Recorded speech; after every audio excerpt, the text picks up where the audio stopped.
আচ্ছা, কেউ একজন নামাজ পড়ে না কেন? আমি তোমার সম্পর্কে বলছি না, আমার প্রিয় ছেলে বা প্রিয় মেয়ে। শুধু প্রশ্নটি নিয়ে চিন্তা করো যে মানুষ কেন নামাজ পড়ে না। এর অনেকগুলো উত্তর থাকতে পারে, আর এই প্রশ্নের উত্তর আল্লাহর কাছেও আছে। উত্তরটা খুবই ভয়ঙ্কর। এই উত্তরটি আমি খুতবার শুরুতে পড়েছি।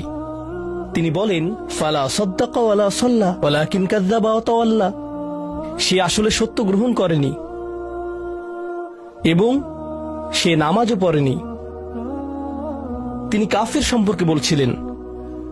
তিনি দুইটা জিনিস বলেছেন, এই লোকটি সত্য গ্রহণ করেনি এবং নামাজও পড়েনি। কথাটা ভাবনার উদ্রেক করে। যদি বলা হয় সে সত্য গ্রহণ করেনি, আমার আশা হলো তিনি বলবেন লা সাদ্দাকা ওয়ালা আমানা, কিন্তু তিনি বলছেন লা সাল্লা। এর মানে হলো আল্লাহর সত্য গ্রহণ করার ব্যাপারে তোমার অন্তরে কিছু একটা মিসিং আছে। না না না, বাচ্চাটা বলে আমি আল্লাহকে বিশ্বাস করি, আমি মুসলিম। হ্যাঁ, তুমি এখানে মুসলিম, তোমার মাথায়। কিন্তু এই সত্য তো শুধু তোমার মাথার জন্য না, এই সত্য তোমার অন্তরের জন্য। তুমি এখনো অনুভব করছো না যে ব্যাপারটা কেমন সিরিয়াস। তুমি এখনো উপলব্ধি করছো না যে এটা কি। মাঝে মাঝে কোনো বিষয় তুমি জানো হয়তো, কিন্তু এই নিয়ে চিন্তা করা থেকে পালিয়ে বেড়াও। এটা সত্য, তুমি জানো বিষয়টা কিন্তু চিন্তা করতে চাও না। আর তাই এটা যেহেতু মিসিং, ঠিক এই কারণে আমি সহজেই নামাজের কথা ভুলে যাই কখনো কখনো, এবং তুমিও ভুলে যাও কখনো কখনো। এমনটা ঘটে কারণ আমাদের অন্তর কিছুটা বিভ্রান্ত হয়ে পড়ে। দিনের এই সত্যতা, আল্লাহকে সেই সত্যটা, সেই অকাট্য সত্যটা আমাদের মস্তিষ্কের পেছনের কোনো একটা সেলফে গিয়ে পড়ে থাকে। আমরা অন্য কিছুতে ব্যস্ত হয়ে পড়ি এবং এই নিয়ে আর চিন্তা করি না। আল্লাহ এটাই বলেছেন। সুতরাং তোমার নামাজ পড়া আল্লাহর প্রয়োজন নেই। এমনকি তুমি যদি নামাজ পড়ো, আমি পড়তে বলছি এই কারণে, তখন কি করো? নামাজের জন্য কিভাবে নিয়ত করো? তখন আমি 4 রাকাত নামাজ পড়বো, দাঁড়ালাম, কারণ আমার আব্বা বারবার পড়তে বলছেন। আল্লাহু আকবার। নবী সাল্লাল্লাহু আলাইহি সাল্লাম আমাদের বলেছেন, নিয়ত সঠিক না হলে কাজের কোনো মূল্য থাকে না। ইন্নামাল আমালু বিন্নিয়াহ, ইন্নামাল আমালু বিন্নিয়াত। এমনকি যদি তুমি কাজটা করেও থাকো কিন্তু তোমার নিয়ত ছিল আমি শুধু তোমাকে বিরক্ত করি, এটাই তোমার নিয়ত, তখন এই নামাজ আমার যেমন কোনো উপকার করবে না, ঠিক তেমনি তোমারও কোনো উপকার করবে না। তোমার সত্যিকারের আন্তরিক নামাজ থেকে একমাত্র যে উপকৃত হবে সে হলো তুমি নিজে। এখন এটাই সেই প্রশ্নের উত্তর যে কেন একজন মানুষ নামাজ পড়ে না। আরো 2টা কথা তোমার সম্পর্কে বলতে চাই। তার মাঝে একটা হলো নামাজ পড়ার উদ্দেশ্য কি, কোন কারণে পড়ব। কারণ তুমি হয়তো ভাবছো নামাজ পড়ার উদ্দেশ্য হলো তুমি যেন জাহান্নামে না জ্বলো। নামাজ পড়ার উদ্দেশ্য হলো তুমি যদি নামাজ না পড়ো আল্লাহ তোমাকে ঘৃণা করবেন। নামাজ পড়ার উদ্দেশ্য হলো তুমি যদি নামাজ না পড়ো তুমি শাস্তি পাবে, অথবা তুমি আর মুসলিমই থাকবে না, ফেরেশতারা তোমাকে অভিশাপ দিবে। সমস্ত নেতিবাচক বিষয়। আল্লাহ ওই সমস্ত উদ্দেশ্যের কথা উল্লেখ করেননি। নেতিবাচক কিছু থেকে মুক্তি পাওয়া নামাজের মূল উদ্দেশ্য নয়। নামাজের মূল উদ্দেশ্য হলো ইতিবাচক কিছুর দিকে ছুটে চলা, এটাই নামাজের উদ্দেশ্য। এমন 2 ছাত্রের মধ্যে পার্থক্য যেন একজন লেখাপড়া করে যেন সে ফেল না করে, আর অন্যজন লেখাপড়া করে কারণ সে ওই সাবজেক্টটা পড়তে ভালোবাসে। একজন ছাত্র পড়ালেখা করছে পজিটিভ কিছুর জন্য, আর অন্যজন পড়ালেখা করছে কারণ সে এমন কিছু থেকে বাঁচতে চাচ্ছে যা নেগেটিভ। একজন কর্মচারী তার চাকরিটাকে দারুণ ভালোবাসে, আর অন্য একজন কর্মচারী শুধু চায় সে যেন চাকরিটা না হারায়। তারা একই চাকরি করছে, একেবারে অভিন্ন চাকরি, কিন্তু একজন চাকরিটা করতে পেরে কি যে খুশি, কত যে আনন্দ তার, আর অন্যজন খুবই হতাশ, সবসময় মনমরা ভাব। কেন? কারণ তাদের একজন এটা করছে ক্ষতিকর কিছু থেকে মুক্তি পাওয়ার জন্য, আর অপরজন এটা করছে উপকারী কিছুর দিকে ছুটে চলার জন্য। আল্লাহ কোরআনে যখন আমাকে নামাজ সম্পর্কে বলেছেন যে কেন আমাদের নামাজ পড়া দরকার, তিনি মুসা আলাইহিস সালামকে এই উত্তরটা বলে দিয়েছেন। যখন তিনি তার সাথে সাক্ষাৎ করেছিলেন তিনি বলেছেন, আকিমিস সলাতা লিযিকরি, আর আমাকে স্মরণ করার উদ্দেশ্যে নামাজ কায়েম করো। তোমার নামাজ ঠিক রাখো যেন তুমি তোমার রবকে স্মরণ করতে পারো। আমি তোমাকে ইতিমধ্যে বলেছি যে তোমার আমার সম্পর্কটা খুবই সীমিত, কিন্তু তোমার সাথে আল্লাহর সম্পর্কটা অনেক আগে থেকে শুরু হয়েছিল, আর তার সাথে তোমার এই সম্পর্কটা অনন্তকাল ধরে বলবৎ থাকবে। তাই সেই সম্পর্কটির কথা স্মরণে আনা আবশ্যক, কারণ ভালো যত কিছু তোমার কাছে আসে তা আসে ওই সম্পর্কটা থেকেই। সামান্য কিছু ভালো জিনিস তোমার বাবার কাছ থেকে আসে, কিছু কিছু ভালো জিনিস, কিন্তু সকল ভালো জিনিস যা তোমার কাছে আসে তা আসে একমাত্র ওই সম্পর্কটির কারণে। যদি তুমি চাও সকল উপকারী জিনিস তোমার জীবনে অবস্থান করুক, তখন তোমাকে অবশ্যই তার কথা স্মরণ করতে হবে যার নিকট থেকে সকল কল্যাণের আগমন ঘটে, যার নিকট থেকে সকল নিয়ামতের আগমন ঘটে, সকল রিজিকের আগমন ঘটে, সকল হেদায়েতের আগমন ঘটে। আর তাই আল্লাহ বলছেন, সর্বোত্তম যে উপায়ে তুমি এটা করবে তা হলো নামাজের মাধ্যমে তুমি আমাকে স্মরণ করবে। এজন্যই তোমার নামাজ পড়া দরকার।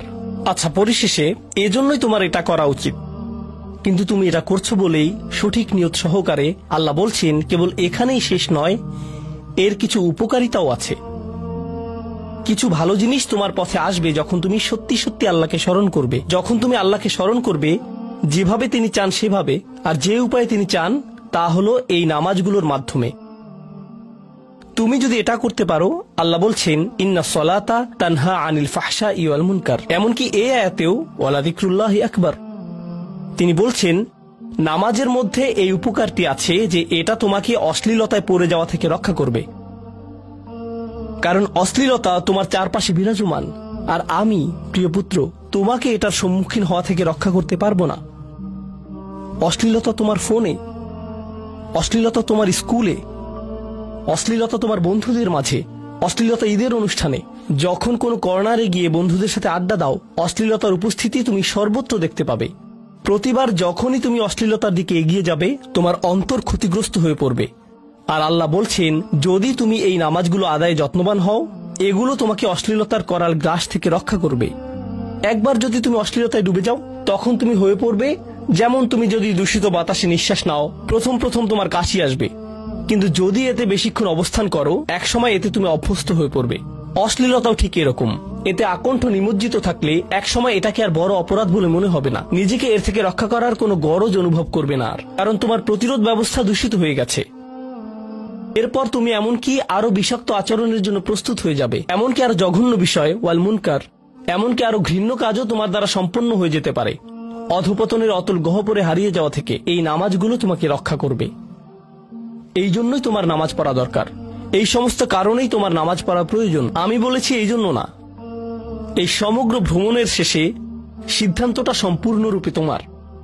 কারণ আল্লাহ হয়তো আগামীকালই আমাকে নিয়ে যেতে পারেন, আল্লাহ হয়তো আমাকে 1 বছরের মধ্যেই নিয়ে যেতে পারেন। তোমার এবং আমার মাঝে যে এই সম্পর্কটা বর্তমানে আছে, এমনকি যদি আমরা 100 বছরও বাঁচি, আমরা এর চেয়ে বেশি বাঁচতে পারবো না। একটা সময় আছে যখন এর সমাপ্তি ঘটবে, কিন্তু ওই সম্পর্কটি, তুমি যদি সত্যিই ওই সম্পর্কটি সম্মান করতে চাও, নামাজ পড়ো। তোমার প্রতি এটাই আমার উপদেশ। এখন আমি পিতামাতার উদ্দেশ্যে কথা বলবো। এটা হবে ছোট্ট একটা রিমাইন্ডার আমার জন্য এবং আমাদের সবার জন্য, আমাদের পিতামাতাদের জন্য। সন্তানাদি আল্লাহ প্রদত্ত একটা নিয়ামত, তাদেরকে এজন্য দেওয়া হয়নি যেন আমরা তাদের নিয়ন্ত্রণ করতে পারি। যত বেশি আমরা তাদেরকে নিয়ন্ত্রণ করতে চাইব, তত বেশি হতাশ হব সকল অবস্থাতেই। আমি দেখেছি এমনটা, বিশেষ করে যে পরিবারগুলো তাদের সন্তানদের দ্বীনের সুরক্ষা করতে চায়, তারা যত বেশি সন্তানদের উপর জোর করে দ্বীন চাপিয়ে দিতে চায়, তত বেশি ওই ছেলেমেয়েগুলো অদ্ভুত সব উপায়ে বিদ্রোহ প্রকাশ করে। কারণ যে বিষয়টা আল্লাহ চান আপনি তাদেরকে প্রদান করুন, আপনার ছেলে মেয়েদের কাছে আপনার যে সুযোগ আছে সেটা তাদেরকে আপনার আদেশ নিষেধ মানতে বাধ্য করার জন্য নয়। সুযোগটা এই জন্য দেয়া হয়েছে যেন আপনি তাদেরকে এমন সব বিষয়ে চিন্তা করাতে পারেন যা শুধু আপনার পক্ষেই চিন্তা করানো সম্ভব, তাদেরকে এমন সব বিষয়ে পছন্দ করাতে পারেন যা শুধু আপনার পক্ষেই পছন্দ করানো সম্ভব। আপনার বাচ্চাটা বাস্কেটবল পছন্দ করে কারণ সে আপনাকে বাস্কেটবল খেলতে দেখেছে, সে প্লে স্টেশন পছন্দ করে কারণ সে তার বাবাকে প্লে স্টেশনে খেলতে দেখেছে। এভাবে আপনি বাচ্চাটার অন্তরে কোনো কিছুর জন্য ভালোবাসা তৈরি করে দিতে পারেন, কারণ আপনি যেরকম আপনার পক্ষে এটা করা সম্ভব। আর যখন বাচ্চাদেরকে বলতে থাকেন তোমার হোমওয়ার্ক করো, তোমার হোমওয়ার্ক করো, আপনার সন্তানের বয়স যখন 40 হবে সে তখন বলবে না আমি হোমওয়ার্ক ভালোবাসি, কিন্তু 40 বছর বয়সেও সে বলবে আমি বাস্কেটবল ভালোবাসি, আমার বাবা সবসময় বাস্কেটবল খেলতেন। আপনি যা ভালোবাসেন তা ট্রান্সফার হয়ে তার কাছে চলে যায়, আর যা করতে বলেন তা প্রত্যাখ্যাত হয়ে যায়। এমনটি আপনার ক্ষেত্রেও ঘটেছিল। আপনার ছেলে মেয়েদের কথা ভুলে যান, আপনার নিজের বাস্তবতাও এটাই। আপনার বাবার কিছু কিছু জিনিস যে আপনি এখনো পছন্দ করেন তা ভালোবাসার মাধ্যমে আপনার নিকট ট্রান্সফার হয়েছিল, আর আপনার বাবার ওই ব্যাপারগুলো আপনি অপছন্দ করতেন যা তিনি জোর করে আপনাকে গেলাতে চেয়েছিলেন। এখানে উপবিষ্ট প্রত্যেকের বাস্তবতা এটাই, শুধু সেগুলোই গ্রহণ করেছি যেগুলো ভালোবাসার মাধ্যমে হস্তান্তরিত হয়েছিল। ঠিক এই ইশারাটাই আমাদের পিতামাতাদেরকে দেয়া হয়েছে সূরাতুল ইসরার এই আয়াতে। রব্বির হামহুমা কামা রব্বায়ানি সগীরা। রব্বায়ানি মানে যখন তারবিয়া ব্যবহার করা হয় একটি চারা গাছ বড় করার জন্য, আপনাকে চারা গাছটির যত্ন নিতে হবে, এর সযত্নে প্রতিপালন করতে হবে। গাছটির প্রতি চিৎকার চেঁচামেচি করলে তো হবে না, তাড়াতাড়ি বড় হও, তাড়াতাড়ি লম্বা হও। আপনার একে সময় প্রদান করতে হবে। অনেক সময় পোকামাকড় এসে এর পাতাগুলো খেয়ে ফেলতে চাইবে, আপনাকে তখন পোকামাকড় সরিয়ে দিতে হবে। কখনো কখনো একটু কঠোর আচরণ করতে হবে, শুধু অতটুকুই যেন পোকামাকড় গুলো দূর হয়ে যায়। এরপর আবারও এতে পানি দিতে হবে। আমাদের বাচ্চাদের সাথে আমাদের উদাহরণটা ঠিক এমনই। ঠিক এ কারণেই আমরা আমাদের মাতা পিতার জন্য এই দোয়াটা করি। আমি দোয়া করছি আল্লাহ যেন আমাদের সন্তানদেরকে হিদায়াত দান করেন, যা শুধু তার পক্ষেই দেয়া সম্ভব। দোয়া করছি আল্লাহ তাদের অন্তরে ইস্তিকামা প্রদান করুন, যেন তারা তাদের জীবনে সঠিক সিদ্ধান্ত নিতে পারে। আরো দোয়া করছি আল্লাহ তাদেরকে ইব্রাহিম আলাইহিস সালামের দোয়ার মতো করুন, যা তিনি আমাদের সবার জন্য করেছিলেন। রব্বি জাআলনি মুকিমাস সালাতি ওয়া মিন যুররিয়াতি। হে আমার রব, আমাকে সালাত কায়েমকারী বানান এবং আমার বংশধরদের মধ্য থেকেও। আল্লাহ তাআলা এখানে উপস্থিত পিতামাতাদেরকে, আমাকে সহ সবাইকে এমন দৃষ্টান্তে পরিণত করুন যে আল্লাহকে ভালোবাসে এবং যে নামাজকে ভালোবাসে, যেন আমাদের ছেলেমেয়েরা নামাজের প্রেমে পড়ে যায় আমরা যেভাবে নামাজকে ভালোবাসি তা দেখে। বারাকাল্লাহু লি ওয়া লাকুম ফিল কুরআনিল হাকিম ওয়া নাফা'নি ওয়া ইয়্যাকুম বিল আয়াতি ওয়াজ যিকরিল হাকিম।